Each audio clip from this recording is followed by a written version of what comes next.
I thought he was paranoid. And because he had this really big odd D. Does anybody know what the big odd D means in the basic handwriting traits? What does it mean there?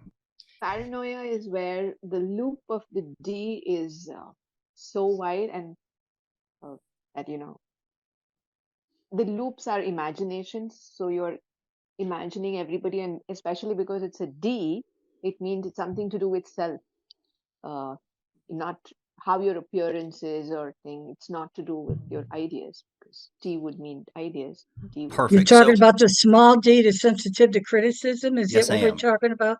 Yes. Okay. So that's a pretty common trait. Most of us have seen it. Most of us have had Yeah. it, whether it's a little loop or big loop. I have determined for myself, my father feels the same way, that people with really, really big loops are trouble. And Uh, regardless of how wonderful they seem, if the loop is really big like a hot air balloon, it is in our best interest to not do business with them. So maybe that's kind of a big mm. generality, but it's proved non-true that do. Yachida, you have your hand in the air. You're welcome to answer that question. Yes. In a book, I read that this particular D that you have circled, right? It is a writer's D. It's someone who likes to write poems and is very good with writing. Right. So I would agree with that 100%. And so if you find in Google some samples of L. Ron Hubbard's handwriting, this D, which I call a flying D, Flying, it goes backwards. It is, to me, not paranoia, but it is a writer's flair.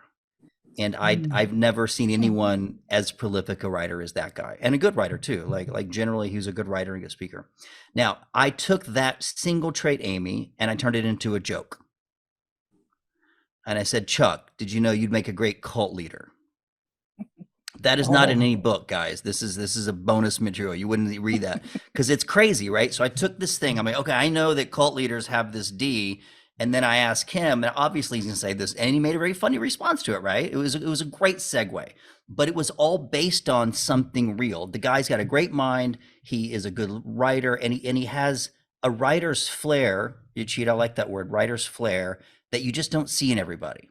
And so I didn't know Chuck as being like a writer or an author, but when we start discussing it, I thought he was very eloquent, very well spoken. He wrote an entire curriculum for, I think, the Disney Institute, if you guys remember. So they're not going to hire somebody that's a moron. So I found it very interesting. So those are the two things that really jumped out: the D, and then his self-esteem is really good. And notice that T bar. Let's take one more look at it.